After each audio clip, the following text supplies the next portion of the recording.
کسی اللہ والے کا قول ہے، کسی اللہ والے نے کہا ہے کہ اگر کسی عورت کے اندر یہ 3 خوبیاں ہیں تو وہ عورت نہ صرف یہ کہ نیک ہے اور نہ صرف یہ کہ گھر سنبھال سکتی ہے بلکہ پورے خاندان کو سنبھال سکتی ہے اور پورے خاندان کو وہ کنٹرول کر کے رکھ سکتی ہے۔ جس عورت کے اندر یہ 3 صفات ہیں،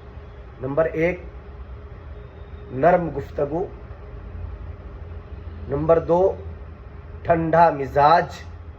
اور نمبر 3 نرم دل۔ یہ 3 صفات جس عورت کے اندر پائی جائے، سمجھو وہ عورت نہ صرف یہ کہ گھر سنبھال سکتی ہے بلکہ پورے خاندان کے لوگوں کو